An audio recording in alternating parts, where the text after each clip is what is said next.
Bradford City continue their 2025-26 League One campaign with an away clash against John Brady's Port Vale. And in today's video, you're going to find out how both teams have gotten so far this season, what my starting 11 would be for this game if I was Graham Alexander. If you do go on to enjoy today's video, then make sure to like, comment and subscribe. But my team Bradford City, we currently sit 4th in the League One table. After 35 matches, we've got 18 wins, 7 draws and 10 defeats, where we've scored 45 goals and also conceded 39. That leaves us on a positive 6 goal difference and at 61 points. Our last couple of matches then have been a win, a loss, a win, a loss and a win. I'm sure you'll be able to tell which games Bradford City have played at home and which games we have played away. But on Saturday then, we had a 2-1 win at home to Leighton Orient. Managed to overcome a very controversial referee, I think it's fair to say, Anthony Sarsfield, with his first brace of the season for Bradford City. Lots of yellow cards, as you can see here, and obviously a red card for Aidan Baldwin. At the time of recording, this has not been rescinded, so when we get onto my team later on in today's video,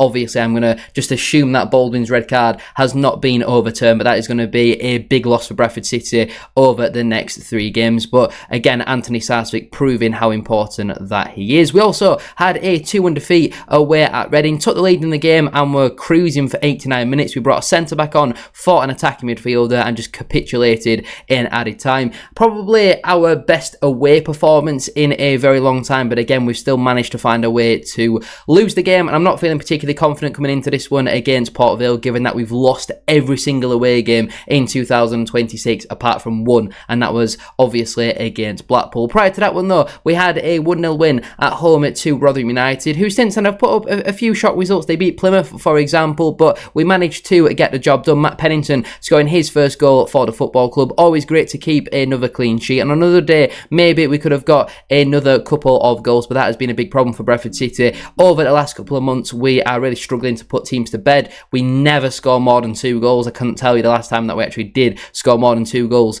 in a league game. Prior to that one though, we had a 3-1 defeat away at AFC Wimbledon. We made a load of changes for this game, brought in players like Kelly and Sibley completely out of the blue when they hadn't played for a very long time, and obviously that did kind of go to show in this game, given that we are practically playing on the weekend and then midweek. Obviously, I can't say Saturday, Tuesday because this game's been rearranged for the 3rd time, but it wouldn't surprise me if we do see at some point over the next week or two where we just do something like this and we just throw one game on purpose because we're a little bit afraid that somebody might get an injury. But this was a horrible performance and we did deserve to lose. And we also had a 1-0 win at home to Stockport County. Always good, I think, to have that mental edge against a team that you might potentially be coming up against in the playoffs, given that we beat them twice this season already. Anthony Sarsfield won the winner in both of those games against his former side. Absolutely fantastic finish 3 minutes into the second half, and again another big 3 points at Vale. But that's not been a problem for Bradford City. We obviously beat Port Vale 1-0 in the reverse fixture. Jensen Metcalf scoring an absolute worldie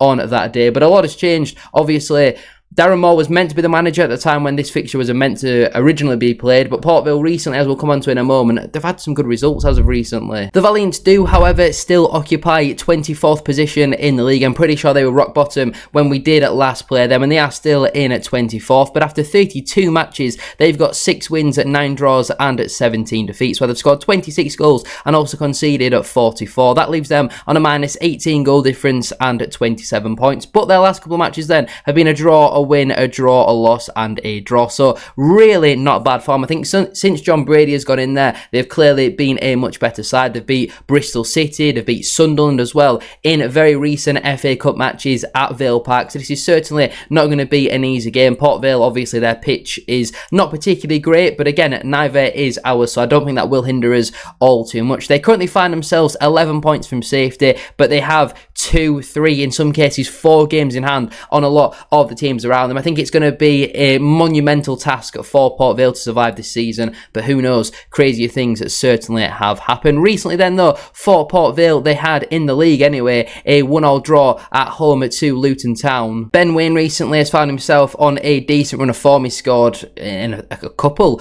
of Port Vale's most recent games. I think he scored the winner against Sunderland and both at Bristol City, but this is certainly not a bad point for the Valiants. Looking at the stats though from the game, I do think it was quite an even affair, and to go toe-to-toe with, on paper, the best squad in the division, then I don't think that's a bad point whatsoever. They also had a 1-0 win away at Northampton Town, absolutely massive at 3 points for John Brady's side. Jayden Stockley scoring the only goal of the game in that one. I know Northampton recently have been on a bit of a slide. I'm pretty sure Kevin Nolan got the sack today. They didn't even have a single shot on target, but like I say, recently Port Vale have been grinding results out. They also had a 1-1 draw at home to Reading. They kept going until the end and got their rewards with a 96th minute equaliser, and this is certainly a very different Port Vale side to the one that we were meant to play back in the beginning of December, and that's always the problem when you do get games called off against sides that are on terrible runs of form. You look at the stats from this one, again, Port Vale well and truly in it, so we can't just go into this one expecting, well, these are bottom of the league, sure, it's going to be an easy win for Bradford City, because as we know, it never normally is. They also had a 2-1 defeat away at Stevenage, despite taking the lead in this run through. Again, Jayden Stockley, they did concede 2 inside 5 minutes, and I think on another day, Stevenage certainly could have won by a fair few. You look at a lot of very good performances recently from Port Vale, but this certainly was not one of those, and we need to try and replicate what Stevenage did in this one and try and stick that on Port Vale. And they also had a 2-2 draw at home to Burton Albion. Again, big relegation at 6 points. They took the lead twice in the game, but were unable to see it out. Jake Beasley-Brace, obviously rumours that Bradford City did try to sign him in January. You look at the stats from the game, again, very even. Port Vale creating lots of chances, so we're going to need our defence to be on their A game, and again, without Aidan Baldwin, that is a big concern, and we're going to need to find some creativity going forward, but I think I've got the team to win the game for Bradford City. Before we do go any further though with today's video, please make sure to drop a like on there for me and subscribe to the channel as well. If you are new, can we try and hit 150 likes on today's video? And don't forget to get your thoughts in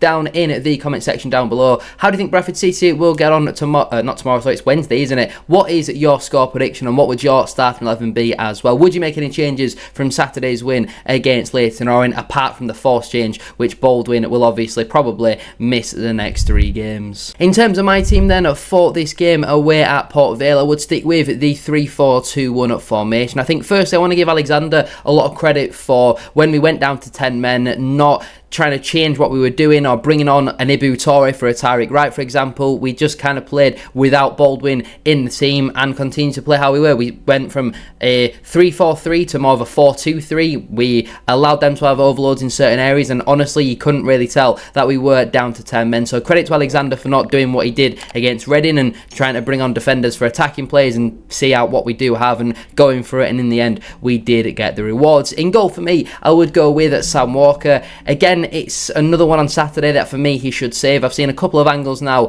of the goal, and I don't think it does take a deflection. I think it's, again, really poor goalkeeping from Sam Walker. We faced 3 shots on target in our last 2 matches, and we've conceded every single one of those, and for me personally, I think Sam Walker has got to save at minimum 2 out of 3 of those. He is in a bit of a rough spell at this moment in time, and I've said for quite a while that I do think it is a position Bradford City need to improve, certainly in the summer, but again, we know there is a good goalkeeper in Sam Walker, and yeah, he's going through a bit of a bad patch now, but he's had plenty of good moments throughout the season so far, and hopefully he can come out of the other side of that with a clean sheet in this one, because it has been a long time since Bradford City's last away clean sheet. In terms of my back 3 then, at right centre back, I would go with Matt Pennington. Thought he had a pretty solid game against Leyton Orient. Not loads for him to do, obviously didn't score, so maybe deserves to be dropped given that he scored 2 in his 2 prior to that one, but it'd be pretty nice if he could come up with a goal in this one similar to what he scored away at Reading. But I do think he is on the whole being a pretty consistent 6 or 7 out of 10 in most games for Bradford City this season. In the middle of my back 3, I would go with Joe Wright.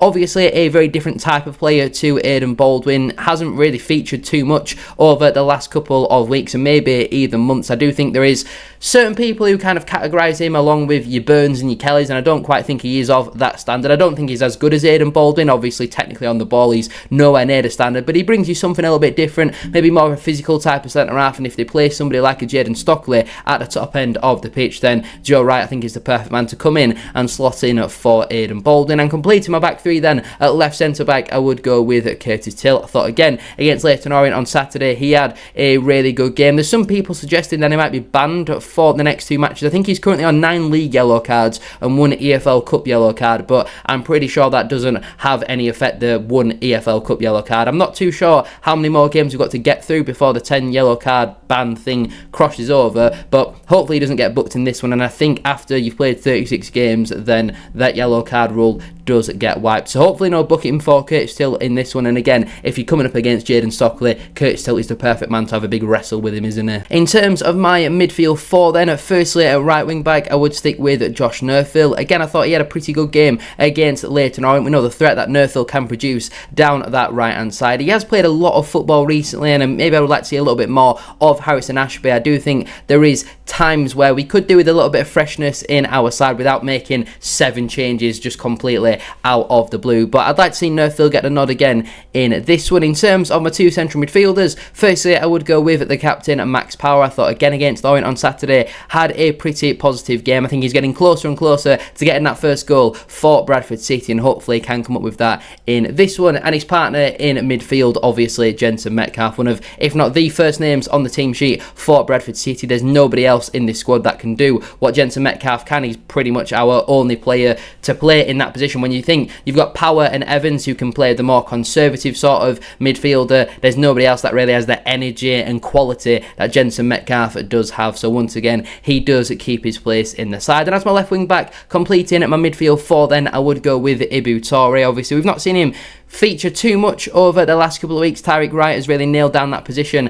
at left wing back, but when I think away from home and who are potentially one ahead in that left attacking midfield position, I think it makes sense to be a little bit more conservative with somebody like Ibu Toure, who I think again he's obviously proved to be one of our most consistent players so far this season, and maybe give Tyreek Wright a little bit of a rest, because I do think towards the end of that game against Leyton Orient he was looking a little bit tired, and again we're going to need him for Saturday, for example, when you're playing on a very big pitch away at Wigan. In terms of my front three then, firstly as my right attacking midfielder, I would go with Anthony Sarcevic. If Jensen Metcalf is not your first name on the team sheet, then Anthony Sarcevic certainly is. Up to 10 goals for the season now, 13 goal contributions in the league for Bradford City, proving the doubters wrong. Some people will say that he's a League 2 promotion merchant and he's not good enough for League 1, but he's absolutely fantastic, and I would love to see him stay at Bradford City for the next couple of years, because I think regardless of his age, he's similar to Andy Cook. He's not somebody that relies on his pace, so he's not going to deteriorate that much over the next couple of years. Obviously, we do need to be mindful about his injury record and the next couple of games that we've got coming up in quite quick consecutive fashion, but I do think that if we can get ahead in games and then bring him off, that's much better than going down in games and then having to bring him on and hope that he can save us, because it is a little bit of a problem how much that we rely on Sarcevic. But again, we win a lot more football matches than lose when Sarcevic does play. As my left attacking midfielder, I would go with Stephen Humphreys. This hopefully now makes a bit more sense as to why I've gone with Ibu Toure in left wing back, because we know Humphreys, he's not going to do loads of tracking back, or he's certainly not going to do the same amount as what Bobby Poynton does. But I think we saw on Saturday what Stephen Humphreys can offer on the left-hand side. And, you know, Jamie Rayner asked Graham Alexander in the post-match about Humphreys playing on that left wing, and he seems to not be backtracking, but maybe accepting a little bit more that if Humphreys is to play, he's going to get more game time on at that left-hand side, because we've got, 5 strikers or 5 people that can play as the striker for Bradford City. He gets the assist for our second goal with an absolutely outstanding through ball. You look at the slide tackle that he did. I mean, Humphreys a couple of months ago is not putting slide tackles in on the halfway line nearly. Like, he's just not doing that. He's really come on as a player. I've been really impressed with what I've seen from Humphreys over the last couple of weeks, and I think having a bit more pressure to be performing well for Bradford City is working for him at this moment in time, and I would like to see him get a start as the left winger. And completing my team then as the striker, I would go with Paul Mullin. And I say Paul Mullin not so we can hoof the ball up to him aimlessly like what we did at Luton and Wimbledon and give him absolutely nothing to feed off, but let's play it into his feet. Let's get balls on the floor in behind. Let's create some chances for Paul Mullin, because in the minutes that we've seen of him so far, I do think he's not actually had a chance. You know, he's not had the opportunity to take a shot on or prove his finishing ability, because we've heard that Paul Mullin is a very good finisher, but I don't think he's actually had a single shot yet in a Bradford City shirt. And again, recently I've just not been impressed with Ethan Wheatley whatsoever. Will Swan only just come back from injury, and I think he absolutely starts on Saturday for me against Wigan. That is the perfect type of game for Will Swan on a big pitch away from home. That's just Will Swan's bread and butter. But Paul Mullin, I'd like to see get the start